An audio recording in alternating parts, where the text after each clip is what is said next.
Hello guys, I'd like to ask for your help please and your advice, and specifically the question I have is how do I make a belt drive fit with a rotor and stator on this Norton Atlas?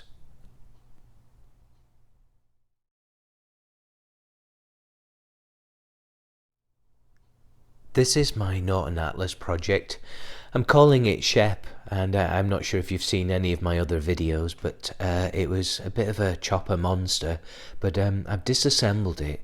But one of the cool features that it came with was this belt drive. You can see that the belt's really short for this particular configuration because it was set up with, I believe they were G15 plates. Well, I'm going back to an Atlas standard configuration with these engine and transmission plates, and I'll talk about the length of the belt drive, but I want to make the belt drive work with this. But the problem is I've got the original, or I think the original alternator, the stator and the rotor there, and together when they're stacked up on top of the belt drive gear here on the main crankshaft, it pushes them way out. And I recognize that with the Atlas there's this internal housing here that I got loaned just to dry fit, but with that plus the alternator casing, then the belt drive cog, and then the stator and alternator rotor, they won't fit inside that casing, the outside casing.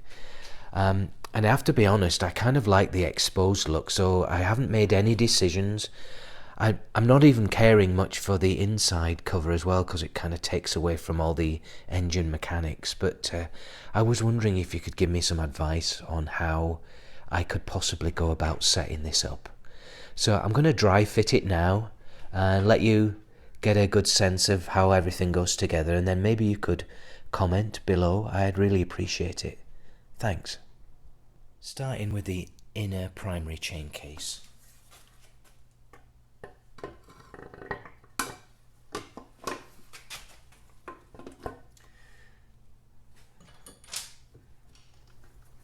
I'm just dry fitting this for now and recognise that these nuts are too high.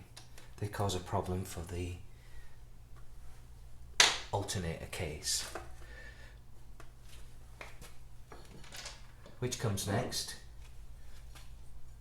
So here the head of this nut is too prominent. That will need to come down because this sits on this lip here.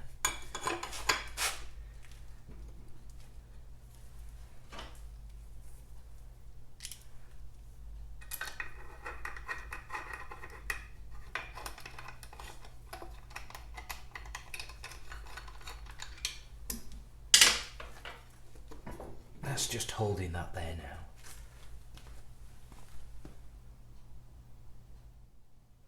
And then the belt drive. There's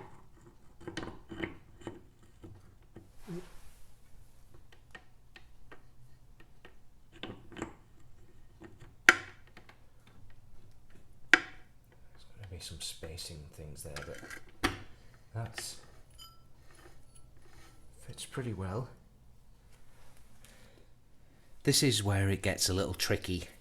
So as you can imagine, I haven't got the crankshaft in, but there's the drive there, which already I guess would, so normally there'd be the regular sprocket in there, right, for the chain, and it's probably significantly thinner than this, you know, I would say at least half of this. So with that there, let's just say that's it, and then the stator here, which incidentally won't, these pins, these studs won't reach through the holes when it's like this.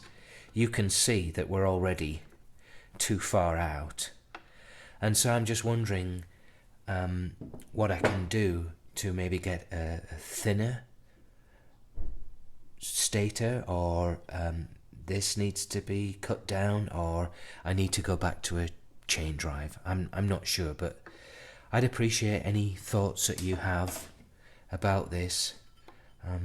I really would like to keep the belt drive, but I'm not, I'm not in love with it, so I can change my mind and just go back to a standard configuration. I might even put this belt drive on my Commando if necessary. Well, thanks for your help. I really appreciate it.